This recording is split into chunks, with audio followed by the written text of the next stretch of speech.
Happy Diwali! So glad that you're all here.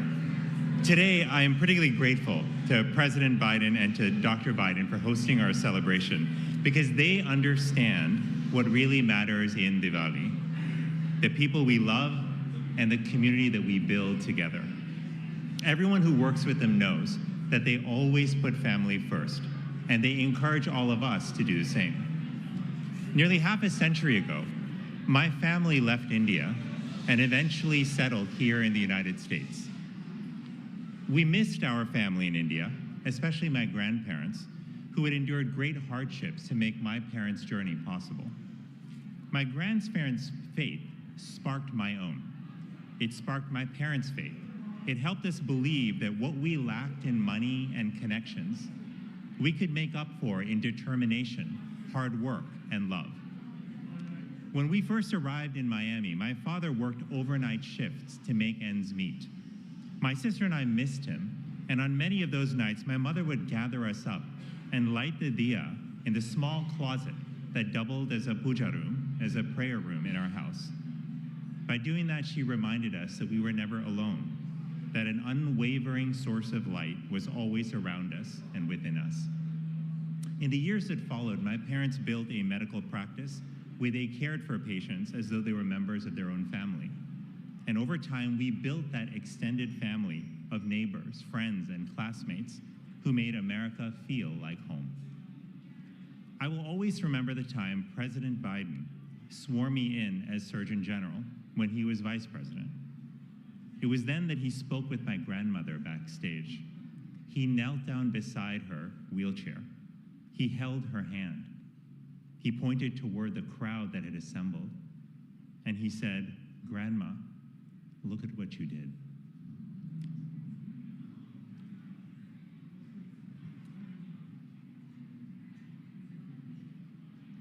Years later, I told President Biden how much it meant to me that he understood my family's sacrifices and their journey.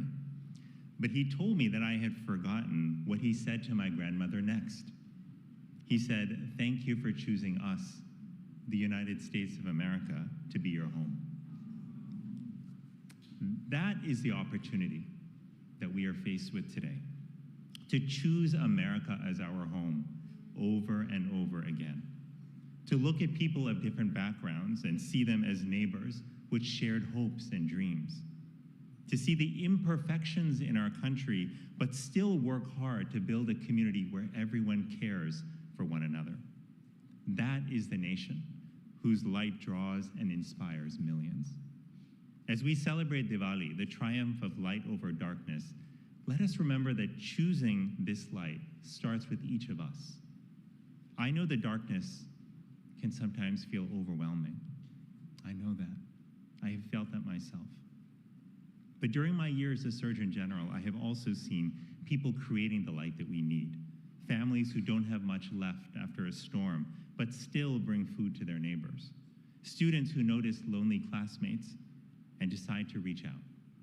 Parents who are stretched thin, but pitch in to take care of each other's kids. People who encounter anger and anxiety on their commute, but choose to be kind because you never know what someone else is going through. When we make these choices together, we create the kind of world that we want for ourselves and for our children. That is the message of Diwali. Choose light, always. Whatever the future may bring. Whatever the future may bring. It is our light and our fierce commitment to one another that will see us through to a better day. Now it is my honor to introduce a community member who has literally reached for the stars. Her father immigrated from India, her mother from Slovakia. She attended the US Naval Academy before becoming a naval aviator and a record-setting NASA astronaut.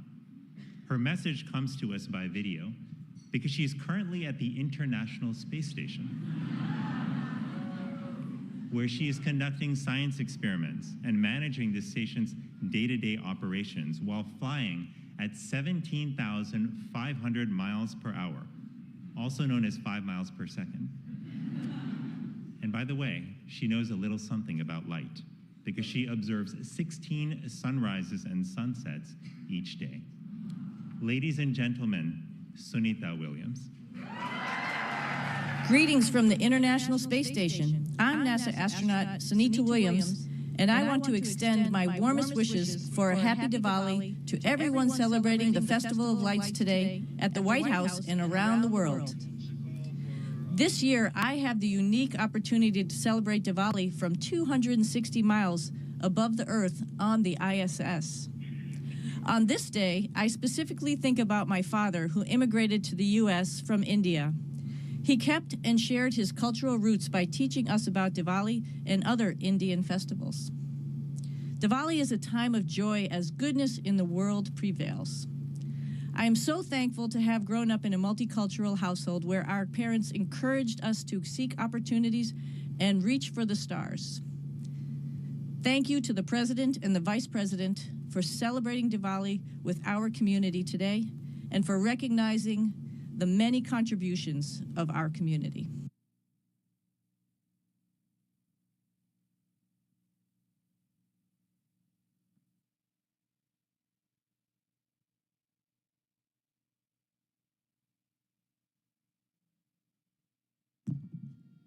Distinguished guests, the President of the United States, accompanied by Shruti Amula.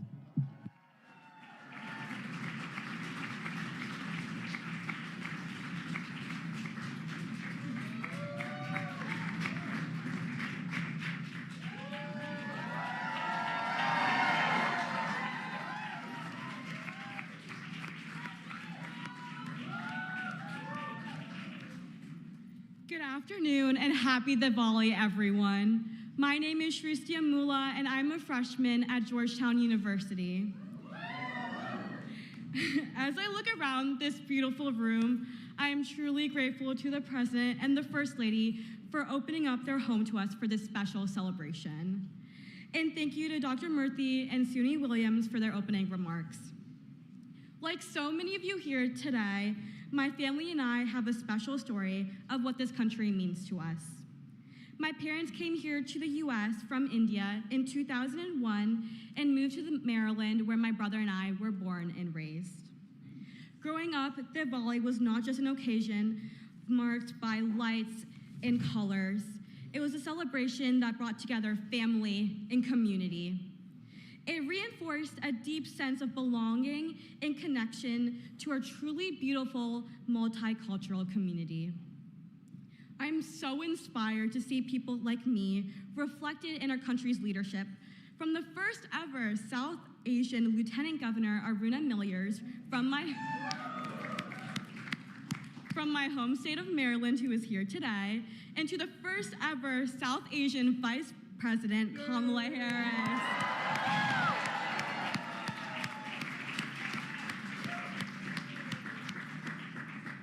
And it is a real honor to be here with President Biden, who started out around the same age that I am now,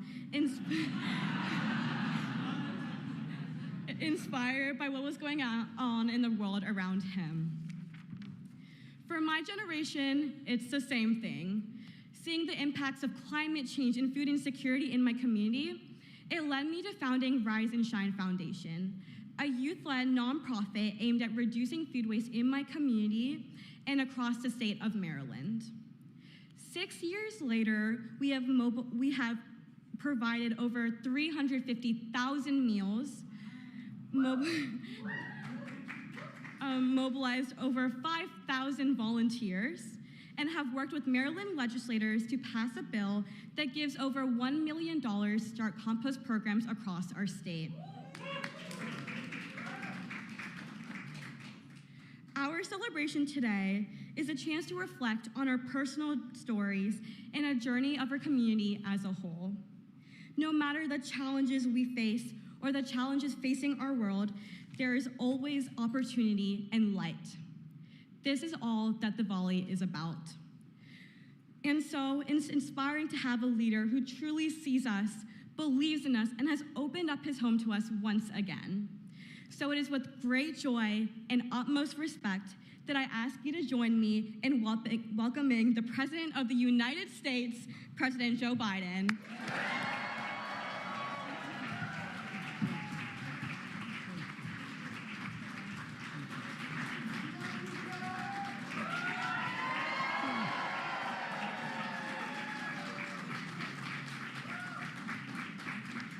Well, Madam President, thank you.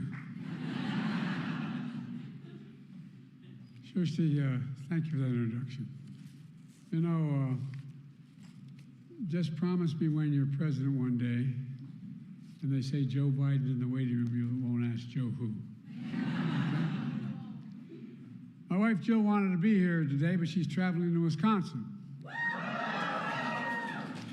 And Kamala couldn't be here today because she's traveling as well. They both send their love. You know, I selected Kamala to be my running mate for many reasons. She's smart, she's tough, she's trusted. A district attorney, an attorney general in California, United States senator, now vice president of the United States. There's more experience that she has than the whole of that other guy she's running against. But most importantly, and I mean it sincerely from the bottom of my heart, she has character. She has character. It's one of the things we bonded over was the role of each of our mothers played in our lives. They come from different places and different generations, different lives, but they shared a basic belief about America. Only in America is anything possible. Only in America. We just heard a great Surgeon General, and Vivek's become a friend, talk about the journey of that belief. A journey of hard work, education, entrepreneurship, belief in family, faith, and service. Contributions that come from all walks of life. Factory workers, caregivers, business owners, drivers, teachers, police officers, firefighters, artists, entertainers, and so much more, including members of Congress, 3 of whom are here today. Ro, where are you, Ro? There you go. Roger and Shri. All right. By the way, are your kids there, Ro? Come on up, guys.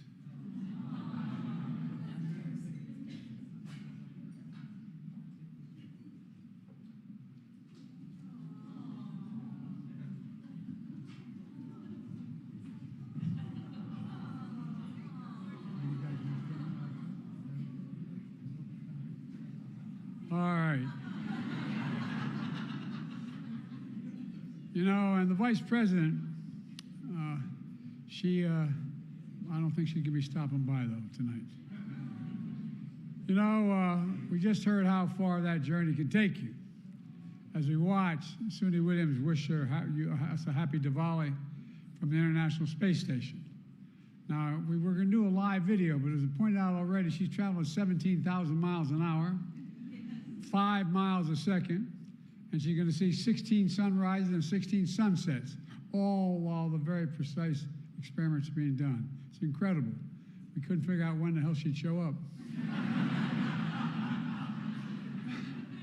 You watch the video and you see NASA's mesmerizing images of Earth, you notice something simple and profound. Astronauts talk about that thin blue line that separates Earth from space, life from destruction, lightness from darkness.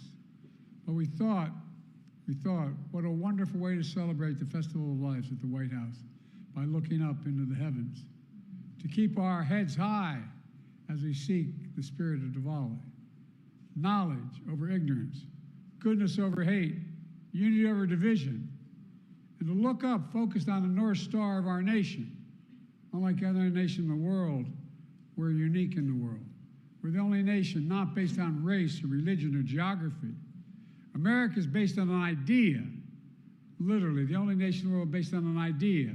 The idea is that we hold these truths to be self-evident, that all women and men are created equal, endowed by their Creator, etc. We mean it. We haven't always, throughout our lives, we deserve to be treated equally. We've never fully lived up to that idea, but we've never walked away from it either. That's because of you and generations before you, bringing thousands of years of heritage, tradition, to give shape and meaning to American life, and I mean it sincerely. The first South Asians arrived in America in the late 1700s, but even into the 18 and 1900s, this diverse community contributed to the growth of this nation, even serving this nation in uniform, but were denied citizenship and equal rights.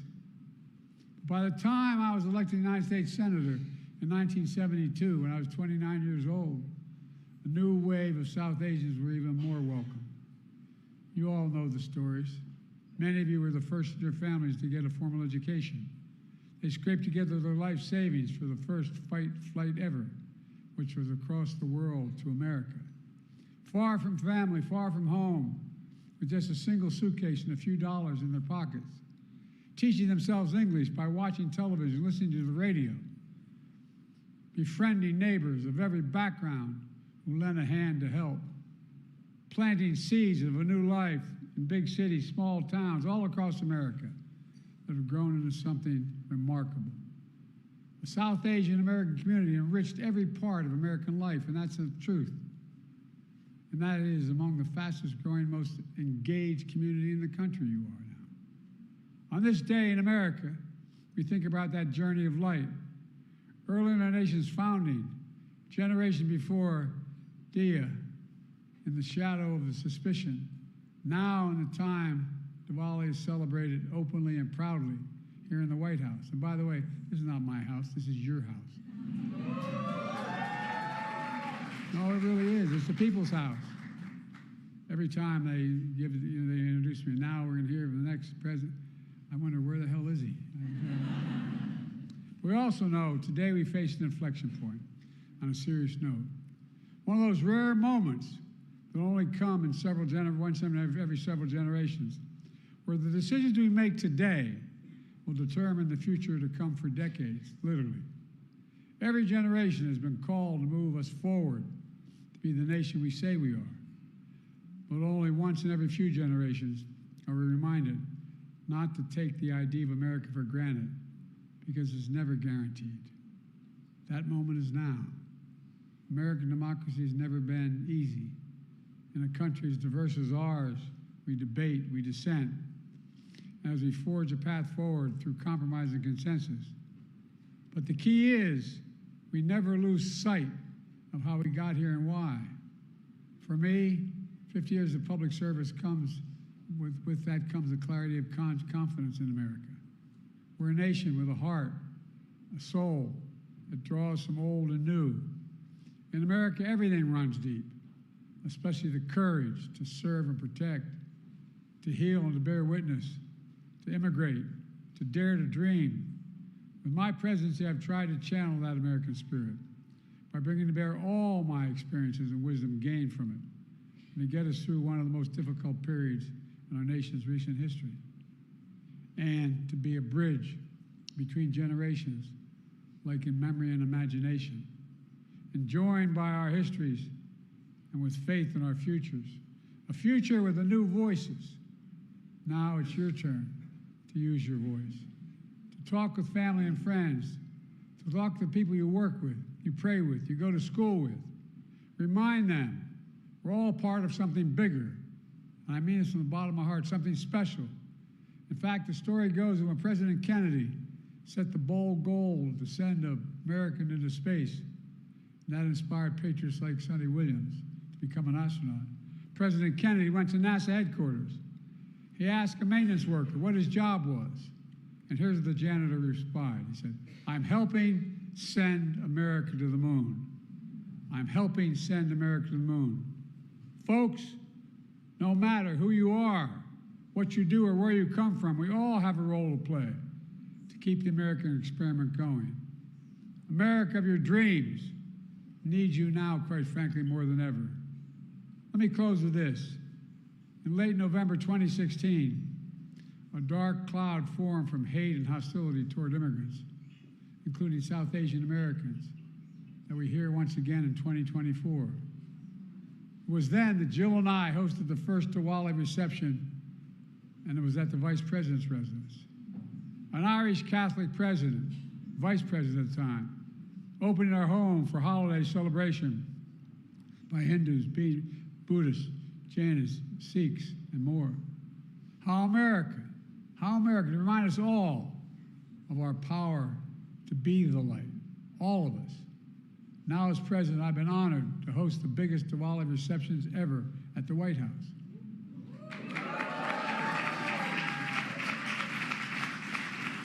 To me, it means a great deal. As Senator, Vice President, and President, South Asian Americans have been key members of my staff. from Kamala to Dr. Murthy to so many of you here today, I'm proud that I kept my commitment to have an administration that looks like America, taps into the full talents of our nation, including the record number of South Asian Americans at every level across our entire government. I was honored to have just lit the dia with several of them, as Jill and I have done each year in office. You'll see it shortly in the Blue Room. It was the chance to wish my staff happy Diwali, but it was also a chance to thank them for their service to our country, just as I offer my thanks and gratitude to all of you that are here tonight. Together, we may show the power in the gathering of light, the light of knowledge, the light of unity and truth, the light of freedom for democracy, for America, America we share and cherish. Only in America is everything possible. So, ladies and gentlemen, thank you for being here. Welcome to your home. Happy Diwali, America. God bless you all.